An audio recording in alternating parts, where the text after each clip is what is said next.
Hola, ¿cómo les va? Bienvenidos a Tecnología de Granos. Bueno, hoy vamos a revisar dentro de lo que es la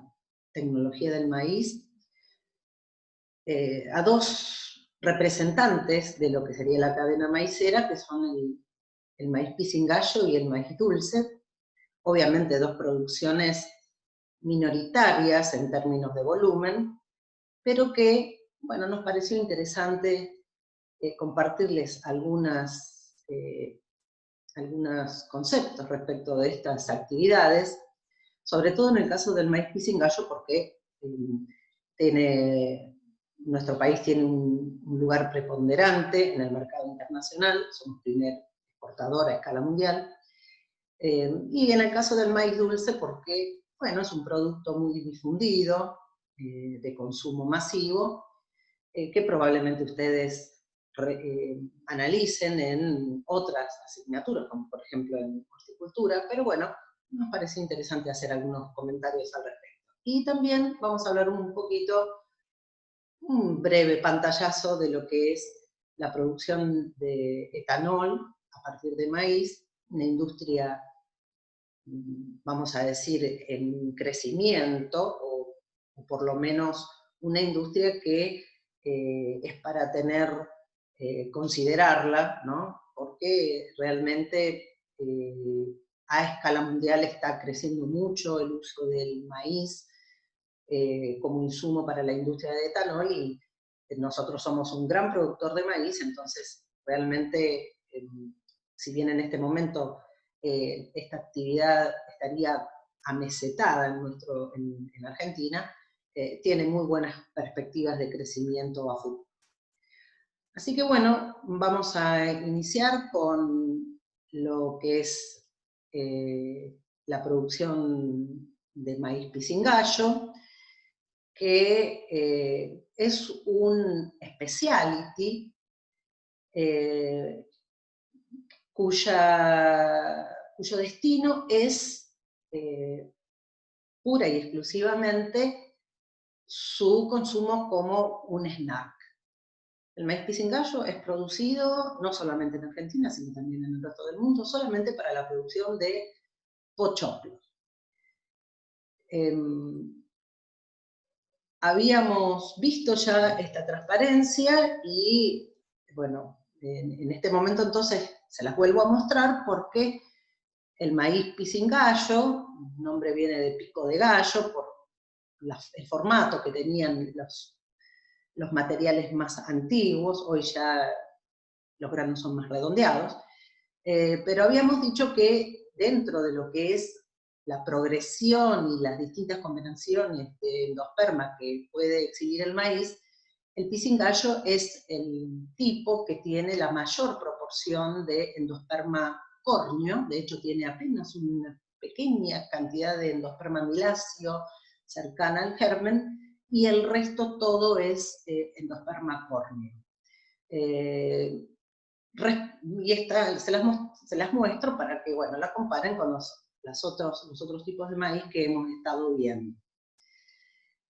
Les decía, los híbridos actuales de maíz, pisingallo, que son estas espigas que ustedes tienen aquí, son espigas más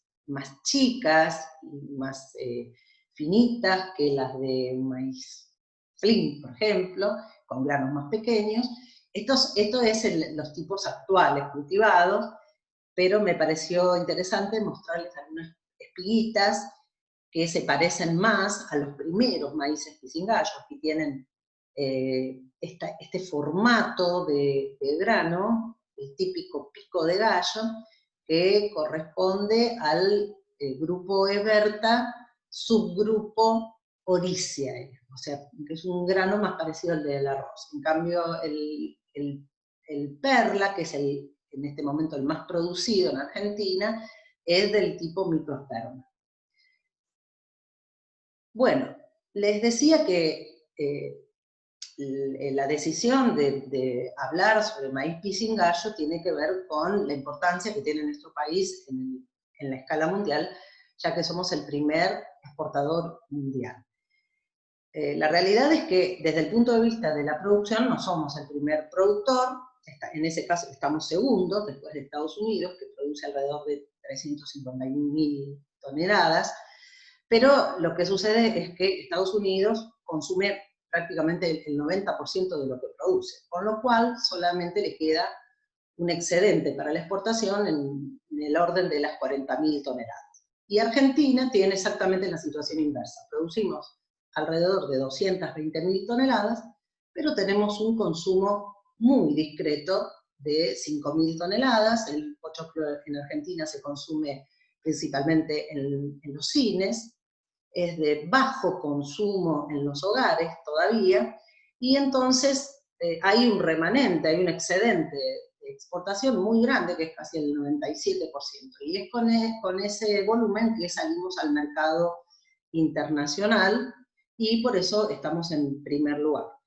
El pochoclo argentino sale, o el grano para la elaboración de pochoclo, se exporta a una cartera de clientes muy nutrida, son alrededor de 125 destinos, aquí tienen los más importantes, Egipto, Perú, Colombia, Marruecos, y bueno, tiene muy buen posicionamiento en el mercado internacional por su calidad. En Argentina se hacen alrededor de entre 50 y 55.000 hectáreas de maíz pisingallo en 4 o 5 zonas típicas de producción, que son el noroeste argentino, fundamentalmente la provincia de Salta, en el sur de Córdoba, también en el norte de la provincia de Buenos Aires y en el sur de Santa Fe, y en el sudeste de Buenos Aires, una zona más próxima a la nuestra, en la zona de desarrollos. La mayoría de ellos se realizan por contrato, que realizan los productores con las propias empresas. Este es un típico ejemplo de una actividad que está muy integrada, y por las características que tiene este producto, que es un specialty. Y esto lo menciono porque cuando hablamos de esta superficie, que es de alrededor de 50.000 hectáreas, teniendo en cuenta que el maíz pisingallo alcanza muy buenos precios de mercado, uno podría imaginar una perspectiva de crecimiento, es muy atractivo en términos de rentabilidad. El problema es que lo que se ha visto es que cuando la superficie crece de manera muy significativa, los precios de mercado se derrumban. Entonces, bueno, las empresas son muy cuidadosas en realizar contratos que no excedan, digamos, la superficie que se conoce que es la más adecuada para el logro de buenos precios de mercado. El maíz pisingallo es un tipo de maíz que tiene una planta mucho más pequeña, hojas más angostas, la espiga es más chica, los granos son más chicos y los rendimientos son en el orden del 50 al 60% de lo que rinde un híbrido simple en la misma zona. Por lo tanto, se ubica entre los 3.000 y los 4.000 kilos por hectárea. Y nuestra producción, como les dije, está fluctúa entre las 220.000, 240.000 toneladas, y no mucho más que eso. Las humedades de comercialización, lo cual es un punto muy importante para lo que es la calidad de este specialty, tiene que estar entre el 13 y el 15%. Es muy importante la humedad porque es uno de los factores claves para la efectividad de la explosión. Bueno, aquí les muestro entonces cuáles son las zonas de producción, un mapita, como les decía, la zona de Salta, el sur de Córdoba, el sur de Santa Fe, norte de la provincia de Buenos Aires y también lo que es el sudeste de la provincia de Buenos Aires. El maíz pisingallo, les decía, es un specialty y como tal tiene altas exigencias en cuanto a la calidad de la materia prima y tiene un detalle de cuáles son los requerimientos de calidad que impone el sector para quienes producen maíz pisingallo en términos comerciales, pero los tres factores más importantes que interesan a la cadena son los que tienen directa relación con el proceso de obtención de la palomita, del pochoclo, que son, por un lado, la explosión, el porcentaje de explosión, que refleja qué porcentaje real de los granos pueden explotar y producir una palomita, y en este caso los valores mínimos aceptados son del 97%. La expansión, el volumen de expansión, que va a referir a la capacidad que tiene cada gramo de grano de generar un volumen de palomita dado, y también en este caso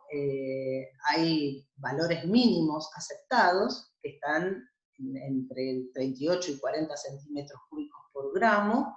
y teniendo a la vista que los máximos valores que suelen alcanzarse con este grano son entre 44 y 46 centímetros. Hay una relación directa entre el tamaño del grano de pisingallo y el volumen de la palomita producida. De ahí que el calibre es un aspecto muy importante. Y bueno, el tercer factor que se considera, la tercera variable de importancia en la comercialización de este specialty, es precisamente el calibre, que se le denomina KC o K10, y que mide el tamaño del grano y se calcula mediante el número de granos que están presentes en una cantidad fija en peso de ese producto, que son 10 gramos. ¿Sí? Claramente, cuanto menos granos integren esos 10 gramos, va a ser mejor el valor. Y los valores aceptados o deseados son entre 65 y 75 gramos. Para la determinación de la explosión, pero por sobre todo del volumen de expansión, es muy frecuente ver en las plantas de procesamiento del maíz pisingallo este equipo que se denomina un medidor Kretos, que consta de una pequeña ollita que es calentada con una resistencia, tiene una tapa para evitar que los granos, cuando son calentados y explotan, se escapen, y también tiene en este sector, que después lo van a ver en otra fotografía, una especie de bandeja con formato de embudo que va a recepcionar ese material una vez que haya explotado todo, y va a ser recogido por este receptáculo graduado, que es como una probeta, maxi probeta graduada, donde se va a medir el volumen que alcanzaron esas palomitas de maíz. Aquí tienen un detalle entonces de las partes del equipo, donde se observa esta olla que les mencionaba, con esta tapa, que es donde van a chocar los granos cuando explotan y saltan, la resistencia que la calienta, y aquí ya se ve esa bandeja que va a recepcionar, una vez que haya completado todo el periodo de explosión, va a recepcionar las palomitas y las va a dirigir al vaso, a la probeta, que es esta, y que, bueno, tiene allí, entonces está graduada para poder medir la expansión de las palomitas. Aquí ya tienen entonces el procedimiento en un estado, ya están midiendo qué volumen ocupan esas palomitas dentro del vaso. Dentro de lo que son los materiales actuales de maíz pisingallo, son todos y materiales híbridos. Existen dos tipos, dos tipos de maíz pisingallo. Uno que forma una palomita que se llama de tipo butterfly o mariposa, que tiene este formato con unas alas que se proyectan, y el otro es el tipo hongo o tipo mushroom, que es más compacto, y bueno, los distintos países tienen distintas preferencias en relación a esto, pero bueno, lo que se suele decir es que el tipo butterfly, que es el más difundido en Argentina, precisamente esas alas le dan una mayor terneza a la palomita de maíz, pero a su vez le confieren mayor fragilidad, o sea, es más factible que se rompan, y eso, por supuesto, es considerado una especie de deterioro de la palabra. En cambio, el tipo mushroom es más compacto, no tiene este problema de que las alas se rompan, pero bueno, digamos, desde el punto de vista de la terneza no es tan deseable. Bueno, acá les muestro entonces una captura de pantalla de una empresa de Tres Arroyos, que es Agroprismus, que se dedica a la exportación de maíz pisingallo, y para abastecerse de materia prima lo que hace es celebrar contratos con productores de la zona y exporta, en líneas generales, en paquetes de alrededor de 20-25 kilos, y aquí tienen las categorías dentro de lo que es el tipo butterfly, de maíz pisingallo. Exportan distintas categorías que las tienen acá y que, por supuesto, difieren en el volumen de expansión. Las mejores son estas, del tipo Primus, que alcanzan 42 a 44 centímetros cúbicos por gramo de grano. Y, bueno, también a lo que ven es una evolución de lo que sería el calibre. Aquí está lo que yo les mencionaba, calibres KC menores se relacionan con tamaños mayores, ¿verdad? Y, por supuesto, en todos los casos, aquí tienen muy explícito el tema de la humedad que tiene que tener ese grano para que se pueda expresar en toda su magnitud la capacidad de expansión. Bueno, y aquí tienen otra captura de pantalla de otra empresa que también comercializa maíz pisingallo del tipo butterfly, y también aquí hace mención a cómo son remitidos estos embarques. Habitualmente pueden ser bolsas de papel de entre 10 y 20 kilos, y también bolsas de polipropileno de 25 kilos. También algunas empresas hacen sus exportaciones en big bag. Bueno, en lo que hace al maíz dulce, aquí tenemos una producción que difiere enormemente de la anterior, porque estamos hablando de, en realidad, un producto hortícola que se consume en fresco, con altos porcentajes de humedad, o sea, el maíz que se cultiva, el maíz dulce, no alcanza la madurez comercial tal cual la conocemos, en la cual el grano llega a niveles de humedad de alrededor del 14%, sino que es cosechado cuando todavía está en un estado de pasta, y los niveles de humedad son del orden del 70%, que es la humedad ideal. Si bien el grueso de la producción de maíz dulce argentino se realiza con destino a lo que sería el consumo humano directo, ustedes saben que, bueno, hay una buena parte que también se comercializa o se produce para hacer el enlatado, y una proporción también para ser comercializado congelado. Son dos segmentos que vienen creciendo, porque, digamos, bueno, como todas las hortalizas congeladas, digamos, hay una tendencia a el aumento de estos productos que simplifican lo que sería el consumo de estos productos, por el hecho de que uno los puede conservar por más tiempo en el freezer. En lo que hace al maíz dulce, bueno, si bien esta transparencia, que es un material que publica el mercado de Buenos Aires, el mercado central de Buenos Aires, y concentra nada más que lo que es maíz dulce para consumo directo, pero lo que se observa es una tendencia creciente. Esto es lo que el mercado central recepciona de todas las zonas de producción y luego obviamente distribuye a todo lo que es el capital, el Gran Buenos Aires y también buena parte de lo que es zonas de consumo, pero claramente se ve una tendencia creciente y de hecho uno percibe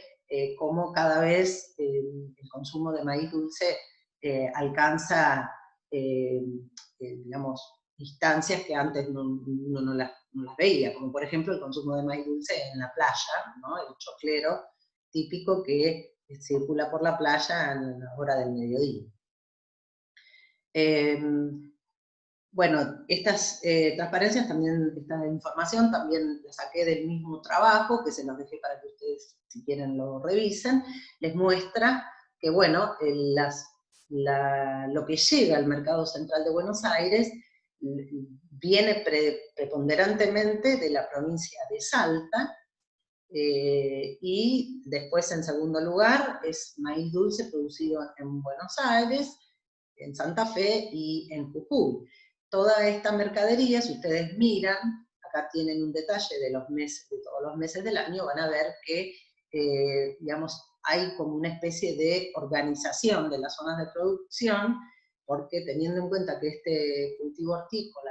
tiene algunas exigencias en cuanto a temperaturas de suelo, entonces es como que hay un organigrama de producción y por supuesto de comercialización en lo que cada zona va entrando en actividad en distintos momentos. En los meses de abril a noviembre vemos, bueno, la zona de Salta está muy activa y tenemos, bueno, que Buenos Aires entra en actividad en otros momentos y así sucesivamente. Y aquí tienen el total para lo que fue la campaña 2018, que como les dije está en el orden de las 16.000 toneladas comercializadas al mercado central. En lo que hace a la calidad del maíz dulce, tenemos varios componentes que son observados a la hora de categorizar un maíz dulce. Y que tienen que ver con el sabor, con la textura y con el aroma. En lo que hace al sabor, que yo diría que es el más importante, se vincula la calidad del maíz dulce con el contenido de sacarosa y de otros azúcares simples que se concentran en el grano en la madurez comercial. Ustedes saben que en el caso del maíz dulce, la glucosa que se sintetiza a partir del proceso de fotosíntesis, experimenta una lenta polimerización al estado de almidón. Esto es lo que caracteriza a los materiales Sacharata. Esto es responsabilidad de un gen, el primer gen que se descubrió, que es el gen Sugary, y que hace que la polimerización, el proceso de ensamble de los azúcares simples para formar el almidón sea muy lento. Con lo cual, en el estado de pasta todavía hay una alta concentración de azúcares y es lo que ha diferenciado a estos maíces del resto. Otro factor que es muy importante es el tema de la textura del grano, y en este caso la textura se vincula a tres elementos, tres variables. Uno de ellos es el grosor del pericarpio, el espesor del pericarpio, porque tiene que ser ligero para que sea más fácil el consumo directo. Otro tiene que ver con las concentraciones de un polisacárido soluble, que es el glicógeno, que es el que le da la textura cremosa al paladar a los granos de maíz dulce. Y por el otro lado, el otro factor que tiene que ver mucho con la logística de la cosecha, que es la humedad, que tiene que estar en el orden del 70%. Y el tercer factor que hace la calidad del maíz dulce es el aroma. Y este elemento está vinculado a la presencia de un gas volátil dentro del grano, que es el dimetilsulfido, es el DMS, y que es el que le confiere el típico aroma al maíz cuando lo estamos cocinando, cuando el maíz está ya listo para ser consumido, reconocemos ese olor que se vincula con la presencia del DMS. Sobre maíz dulce no vamos a profundizar mucho porque hay un punto, es como que estamos ya en una zona fronteriza con lo que sería el área de incumbencia de horticultura, pero no podía dejar de mencionarles estos aspectos, y entiendo que el que más por ahí me interesa resaltar es el tema de cómo ha sido la progresión del mejoramiento en el caso de la dulzura. Y bueno, precisamente aquí tienen los 3 materiales que se conocen en relación a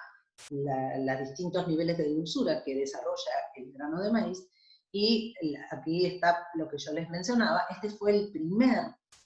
gen identificado, es el gen Sugary1, que se caracteriza porque, bueno, por tener niveles de azúcar entre el 10 y el 15%,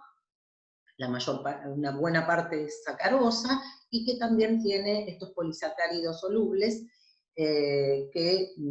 digamos, responsables de la textura cremosa.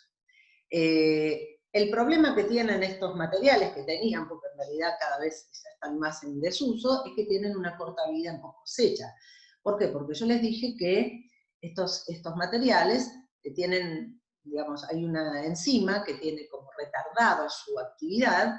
que es la responsable de polimerizar la glucosa hasta el estado de almidón, pero la enzima continúa trabajando, sobre todo si el maíz es conservado a temperatura ambiente. Entonces estos materiales requieren de aplicación, en realidad todos los materiales requieren de frío para hacer más lento el trabajo de esa enzima, pero en este caso también está vinculado al genotipo. Entonces el problema de estos materiales, insisto que ya están bastante en desuso, es que tienen una corta vida en post cosecha. ¿Qué significa? Que el maíz, en unos pocos días, imagínense que si uno lo está trayendo de Salta, hay un tiempo hasta que llega a los centros de consumo, el maíz va a continuar experimentando la transformación química, la polimerización del azúcar en almidón, y entonces los niveles de azúcar van a ir bajando de manera gradual. Entonces eso, en definitiva, va a terminar afectando la calidad del producto. Los otros materiales que se identificaron con posterioridad son los que tenían este gen que se llama sucrose enhanced, que es azúcar aumentado, que tienen niveles aún mayores de dulzor que los anteriores, están entre un 15 y un 35% los niveles de sacarosa, y también hay entre los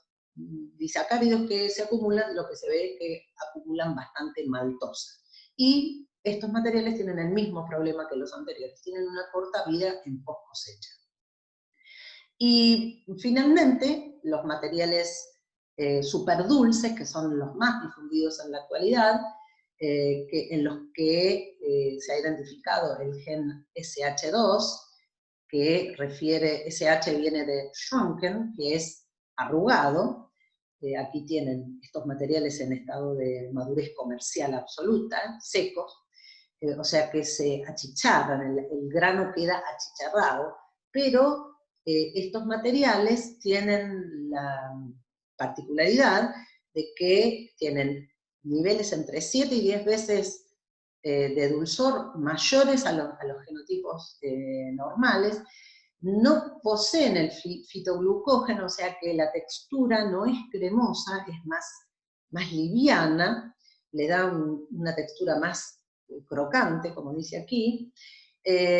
y lo que la principal ventaja es que tienen una cosecha mucho más larga, o sea, todo el proceso de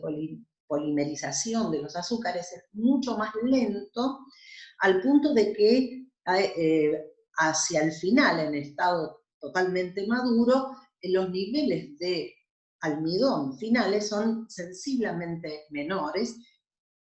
por lo que hay una buena proporción de los azúcares que quedan como dextrinas. Eso es una gran ventaja para lo que es el uso de la vida de estos maíces y su consumo. Tiene una desventaja, y es que la semilla, precisamente por no acumular, por tener mucho menos almidón, la semilla es mucho más frágil al manipuleo,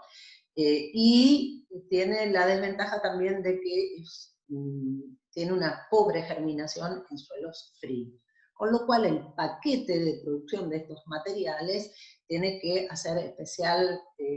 énfasis en lo que es la elección de la fecha de siembra y por supuesto las zonas, porque si no eso puede retrasar mucho la emergencia y traer como consecuencia de ello problemas de ataques de hongos a las plantas. Bueno, aquí tienen un gráfico donde se ven los tres materiales, los iniciales, los sugary, los SE y los materiales actuales, los híbridos actuales, que tienen niveles mucho más elevados de azúcar en su composición. Bueno, de un grupo de maíces de los que no vamos a hablar prácticamente nada, pero bueno, no puedo dejar de recordárselo, son lo que llamamos el Sea maíz amilacea, los maíces capia, que tienen mucha difusión en lo que sería en el orden local, en el norte de nuestro país, porque, bueno, son maíces muy fáciles de utilizar en la escala hogareña, porque son muy blandos. Recuerden que en este caso todo el endosperma es amiláceo, no hay almidón córneo, y son entonces utilizados para algunas preparaciones, para la elaboración de harinas y de bebidas fermentadas. Pero desde el punto de vista comercial no tienen importancia económica en nuestro país. Estos son los maíces que tienen, muchos de ellos, estas coloraciones tan particulares, externamente, tienen los pigmentos habitualmente están en la capa de aleurón, el endosperma es blanco, totalmente blanco, y lo que vemos de colores de los más variados, este puntillado, está habitualmente en la capa de aleurón. Ojo, porque en esta transparencia también tenemos materiales dulces, aquí lo tenemos, esta espiguita corta, son materiales viejos, centenarios, pero bueno, y también hay esta espiga que responde más al tipo pico de gallo. Pero me gustó mucho la transparencia, y para mostrarles, también hay algunos materiales amiláceos que no tienen ningún tipo de pigmentación y los vemos así totalmente blancos. Y por último, una leve mención a este tipo de maíz, que es el maíz ceroso o maíz waxy. También hay trigos waxy, se han identificado mutantes waxy también en el caso del trigo, y que tienen la misma característica que el maíz waxy, donde en el endosperma se deposita, está formado solo por cadenas de amilopectina, no hay síntesis de amilosa. Y eso hace que el almidón tenga un comportamiento muy especial y sea particularmente apto para la industria de la alimentación. Se lo utiliza como estabilizador, es decir, es un ingrediente que permite que el resto de los ingredientes no se separen entre sí. También lo usa mucho la industria de la elaboración de chicles, de goma de mascar, la industria de elaboración de adhesivos para la industria del papel, y también la industria textil. Este es del mismo modo que el trigo waxy, es un tipo de maíz con muchas perspectivas de crecimiento, y aunque también se lo consume como si fuera un maíz hortícola, ¿no? También es posible consumirlo como consumo directo. Bueno, y el último tema que vamos a abordar es con relación al uso del maíz, es el destino para la elaboración de etanol. Ustedes saben que es posible obtener alcohol o etanol a partir de distintas materias primas. De hecho, en Argentina, la primera industria que elaboró alcohol lo hizo,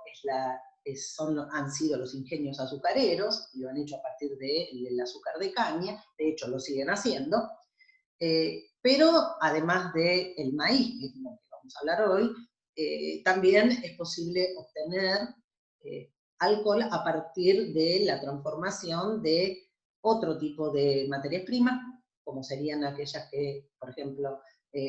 residuos de cosechas con alto contenido de celulosa, que es, digamos, un formato en el que la glucosa está más, digamos, más compleja la composición, más difícil, pero bueno, el proceso es un poquito más laborioso, pero también a partir de entonces de este tipo de materias primas se lo consiguen azúcares, glucosa, que van a ser fermentados, destilados y también destinados a la elaboración de alcohol. Dicho esto, vamos a hablar brevemente de lo que es la industria de elaboración de bioetanol en la Argentina. Es una industria joven, como dice la transparencia. Las primeros fueron los ingenios azucareros, que comenzaron a fabricar etanol en el año 2009, y con posterioridad comenzaron a hacerlo las fábricas que trabajan a base de maíz. No obstante, yo les tengo que comentar que la elaboración de alcohol a partir de la caña de azúcar viene de larga data, y lo digo con conocimiento de causa, porque recuerdo que cuando hice mi viaje de bodas, allí por el año 1983, viajé al norte, y cuando llegué a la provincia de Tucumán, lo único que había para cargar en las estaciones de servicio era alconafta, o sea que la producción de alcohol como biocombustible o para ser cortado con la nafta viene de larga data. No obstante, fue a partir de la promulgación de la Ley de Biocombustibles en 2006, en el que en Argentina se estableció la obligatoriedad de mezclar las naftas con alcohol, y por supuesto, en el caso de los combustibles diésel, con biodiesel. En este momento, entonces, en Argentina hay operativas 19 fábricas, 6 de las cuales operan a base de maíz, y el resto, o sea, la gran mayoría, operan a base de caña de azúcar. Y el principal destino de estas dos actividades, tanto a partir del maíz como de la caña de azúcar, es la producción de alcohol para el corte obligatorio de las naftas que son consumidas en el territorio nacional. En este momento, el corte es del 12%, arrancó siendo del 5% y hoy día es del 12%, y ese no es el límite porque, por ejemplo, en Brasil están trabajando con cortes al 27%, o sea que es una actividad que tiene perspectivas de crecimiento en lo que sería dentro del consumo interno, porque existe un margen todavía para aumentar los cortes. Bueno, aquí tienen el escenario del bioetanol en Argentina, tal como lo dice aquí. Hay dos producciones, dos cadenas que proveen de materia prima para la elaboración de bioetanol, la cadena del maíz y la cadena de la caña de azúcar. Entre ambas se producen 880.000 toneladas por año de etanol. Bueno, según la legislación, hay cupos al 50% para cada una de estas cadenas, y ambas entonces producen esta cantidad de bioetanol para el mercado interno. Y eso lo hacen en el marco de lo que es la ley 26.093, que es la ley de biocombustibles, que se promulgó en el 2006 y va a estar vigente hasta el año que viene, hasta el 2021, razón por la cual hoy por hoy tanto la cadena del maíz como la cadena, los representantes de la cadena del azúcar, de la caña de azúcar, están trabajando para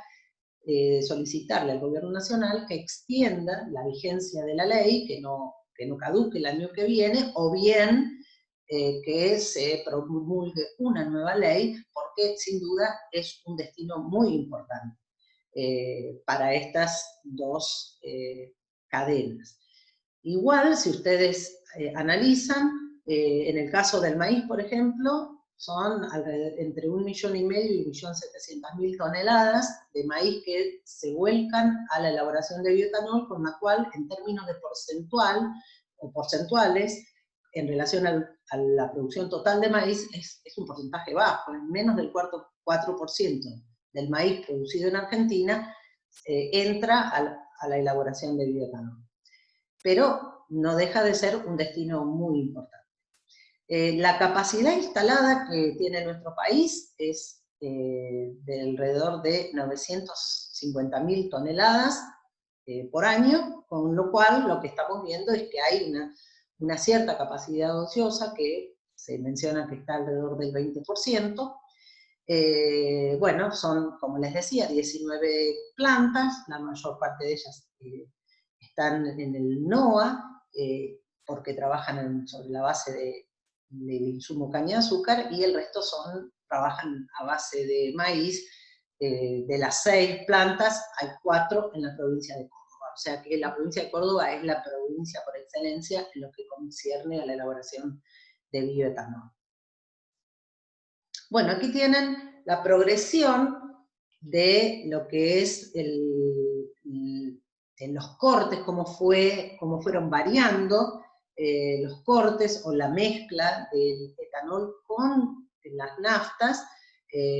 También el total de naftas, el consumo de naftas ha ido creciendo en Argentina. Bueno, es probable que ahora en el 2020 tenga un descenso muy importante en el contexto de esta pandemia que tenemos, pero bueno, y también lo que tienen aquí es la progresión de cómo fueron aumentando las mezclas según los años.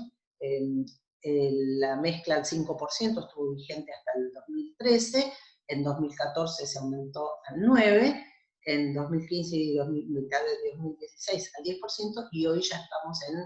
en un 12% de mezcla. ¿Sí? Esto es el total de etanol que están siendo destinados al corte con las naftas. Y esta es solamente la parte correspondiente al maíz. Esto sería la cantidad de maíz que consume esta actividad de elaboración de etanol. Estamos hablando de 1.400.000, 1.500.000 toneladas, y este es el alcohol producido a partir de ese procesamiento. Bueno, aquí tienen la distribución de las plantas de bioetanol que trabajan a base de maíz. De las 6, como les decía, hay 4 que están en la provincia de Córdoba, una en la provincia de Santa Fe, tienen una en San Luis, ¿sí? Y la última, Córdoba, Santa Fe, Córdoba, San Luis y Córdoba, ¿sí? Bien. Bueno, y aquí tienen entonces todas las fábricas juntas. Bueno, en este momento creo que no eran 19, sino creo que aquí hay 18, pero bueno, lo que se ve claramente es que el grueso de las fábricas son de etanol a partir de caña de azúcar, pero son también muchas de ellas con capacidades de producción muy inferiores. Las más nuevas son estas que trabajan a base de maíz. Bien, ¿cómo se produce el etanol a partir del maíz? El proceso de elaboración de etanol, yo les mencioné el otro día en la consulta que en definitiva es igual, digamos desde el punto de vista químico, es igual que el proceso de elaboración de cerveza. Quiere decir que tenemos a partir de un carbohidrato complejo que es el almidón, hay que degradarlo a azúcares más simples, y después fermentar esos azúcares simples con levadura que van a producir alcohol y dióxido de carbono. La fórmula química es la misma. En el caso de la elaboración de etanol, se puede hacer el proceso, digamos, industrial a partir de lo que sería un proceso de molienda seca o de un proceso de molienda húmeda previo.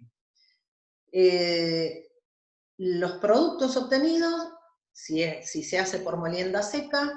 son etanol, gas carbónico y lo que llamamos los DDGS o la burlanda, como se lo conoce habitualmente. Y lo que tiene la producción de etanol a partir de la molienda seca es que requiere de una inversión menor en cuanto a capital para construir las fábricas. De hecho, en Argentina,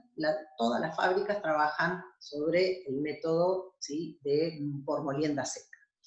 Y, por supuesto, como en todo, la desventaja es que la capacidad de producción de etanol es menor. Y por el otro lado, las fábricas que trabajan partiendo del proceso de molienda húmeda, en Estados Unidos tiene también, bueno, creo que tiene mitad y mitad, molienda seca y molienda húmeda, en los productos obtenidos son los mismos, en lo que hace a la fermentación de los azúcares, pero los subproductos son los de la molienda húmeda, el gluten meal, el gluten feed y el germen. ¿Por qué? Porque lo primero que se hace cuando se va a hacer etanol a partir de la molienda húmeda es separar el almidón, como se hacía en el proceso que describimos en la clase anterior, con lo cual se obtienen los subproductos mencionados. Lo único que va a diferir que el almidón obtenido, en vez de entrar a un proceso de conversión a jarabes edulcorantes, como era el caso del grueso del almidón producido en Argentina, es utilizado por la industria de elaboración de etanol, ¿sí? Bueno, en este caso, a diferencia del anterior, requiere de más capital para la instalación de estas fábricas, o sea que la inversión inicial es mayor, pero las fábricas tienen mayor capacidad de elaboración de etanol. Bueno, aquí tienen un diagrama de cómo es el proceso, muy sencillo, para que lo comprendan. El maíz primero, si se va a trabajar sobre la base del proceso de molienda seca, el maíz primero es molido, es mezclado con agua y después se le aplican temperaturas, se le aplica temperatura para poder allí entonces agregarle las enzimas, alfamilasa y glucoamilasa, que van a ser las responsables de ir rompiendo la cadena de almidón y llevarla a azúcares simples que con posterioridad van a hacer toda esa mezcla, ese puré que elaboran, va a ser transferido a unos tanques donde se le van a agregar las levaduras, que van a ser las responsables de la fermentación. Eso en ese lugar, la mezcla está por alrededor de 60 horas y es ahí donde se produce el alcohol en una proporción de alrededor del 15-16%, o sea, todos los productos de la fermentación, alcohol, dióxido de carbono, que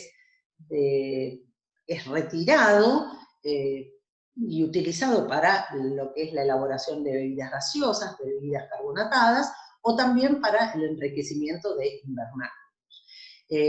Una vez hecho esto,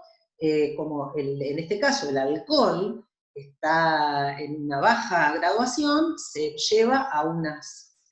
columnas de destilación para concentrarlo,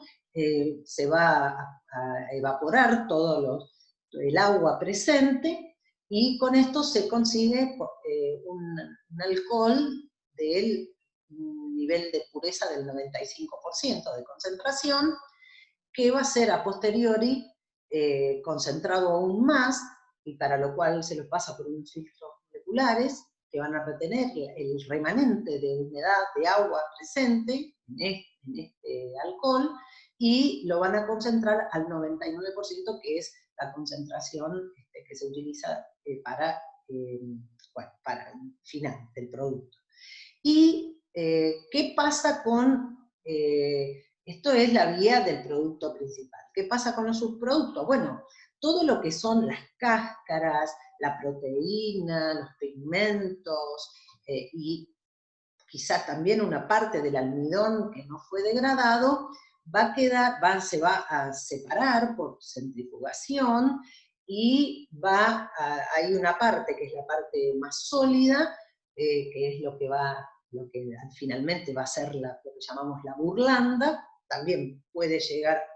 comercializarse, se compacta, se centrifuga, en algunos casos se seca para obtener la burlanda seca, o se les bajan los niveles de humedad, pero se comercializa con un mayor porcentaje de humedad. Ahora vamos a ver las tablas. Y también en esta etapa se separan una serie de lo que ellos le llaman la vinaza, unos jarabes que tienen sustancias solubles que también son condensadas y evaporadas. Este es un proceso mucho más caro porque hay que utilizar mucho calor, pero que una vez que hacen esto, muchos de estos compuestos son sumados a la burlanda, de ahí que vamos a ver que hay varios tipos de burlanda en función de si se le agregan estos solubles o no se le agregan estos solubles. Aquí en la base de la transparencia tienen indicado cuál es el rendimiento del proceso de elaboración de etanol a partir de maíz, y es de alrededor del 40%.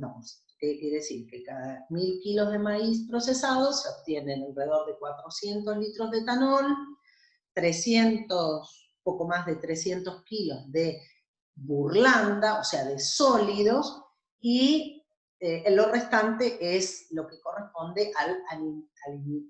anhídrido carbónico, y si hacemos la suma vamos a ver que ahí estamos casi en los 1000 kilos. Aquí muy brevemente les incluí una transparencia para que tengan en cuenta en qué momento, digamos, cómo sería la elaboración de bioetanol a partir de la molienda húmeda. Hasta aquí el proceso es el típico que vimos en la clase pasada, de transformación del grano, la obtención de almidón, el proceso de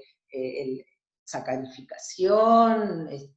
y obtención de azúcares para lo que es la elaboración de jarabe. Aquí tendríamos entonces el proceso normal de uso del maíz del almidón de maíz para distintos tipos de productos finales.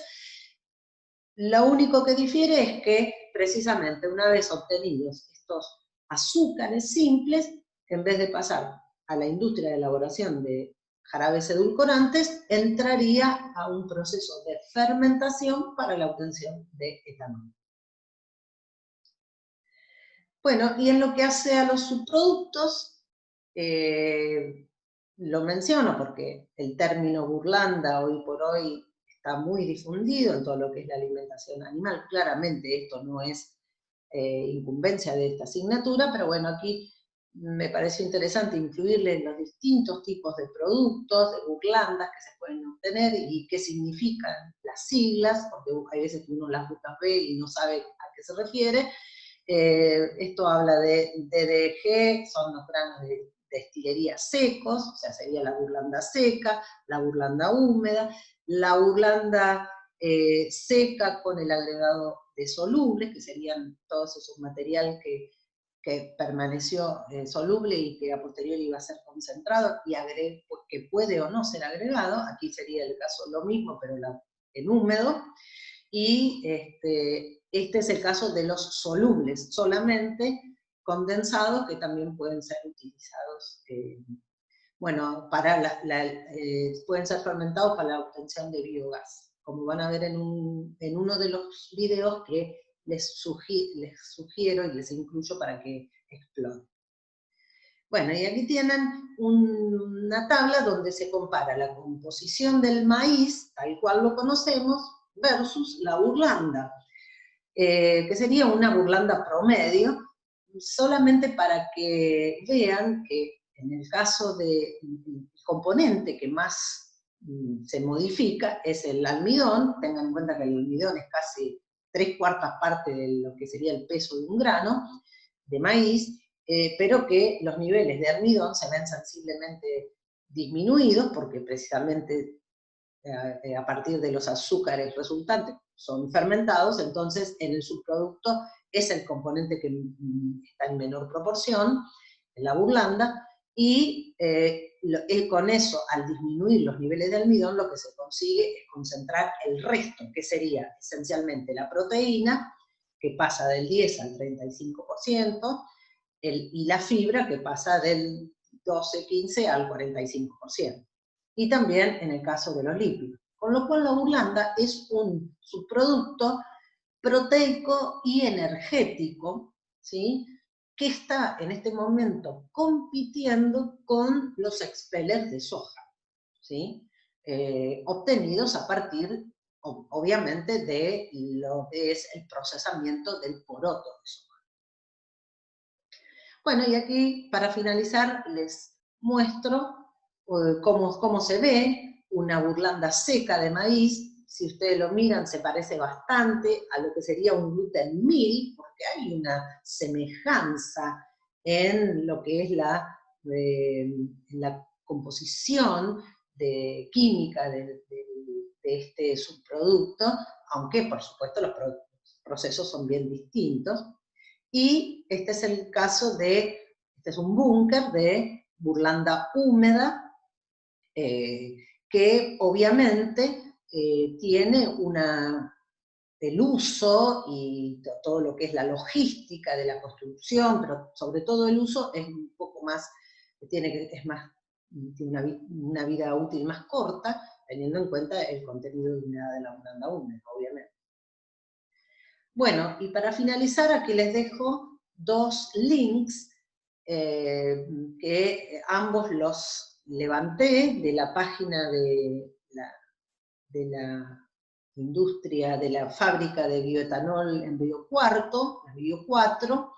En uno van a poder ver el proceso de obtención de bioetanol, y en el otro link es un poquito más amplio, porque también habla de cuál es el tratamiento que reciben los solubles para la elaboración de biomasa. Pero bueno, ambos están muy, muy claros y son cortitos, los pueden dar tranquilamente. Bueno, y con esto entonces terminamos con la tecnología del maíz y por supuesto también con lo que es la parte de tecnología destinada a cereales de la materia. Les mando un abrazo muy grande a todos.